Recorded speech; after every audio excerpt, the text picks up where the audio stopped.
even the 1960s, when China was so poor, China was already in Africa helping them build railways. Where was the West in the 60s, or 70s, or 80s, or 90s, or where's the West now?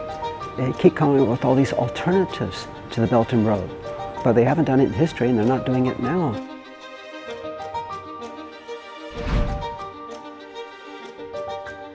A 100 years ago, the European nations divided Africa into little countries based on specific resources.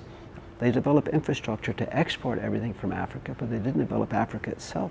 The Western aid is used to bolster corrupt governments to keep the trade flowing. So it doesn't develop the countries. It doesn't get to the people.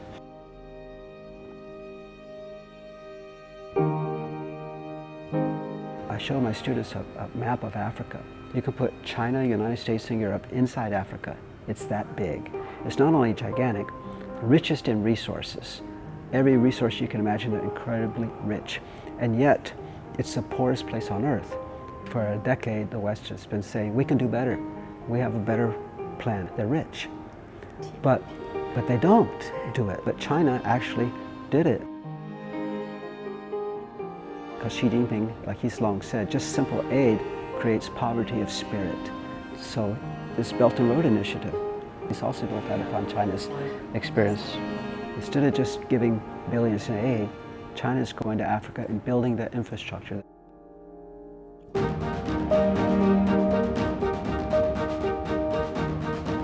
The way China developed so fast the past 30 years is China built a good infrastructure throughout the entire country. You know, even in the very remotest areas in Tibet, they do e-commerce, all these things.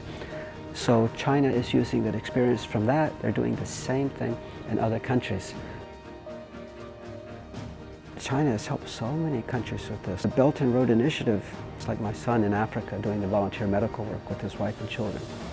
Seeing the Chinese everywhere in remote areas, helping these people improve the local infrastructure. And it's helping Africa.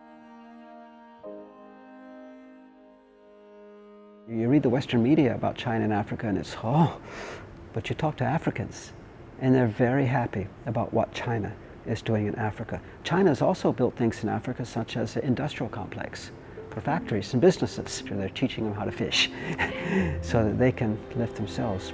So what are your expectations for the next decade of the Belt and Road Initiative?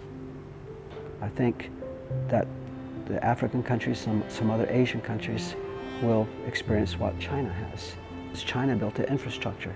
That was a very basic, pragmatic, simple plan, but that helped the entire country to blossom. And if Africa has something like that, I think it will blossom.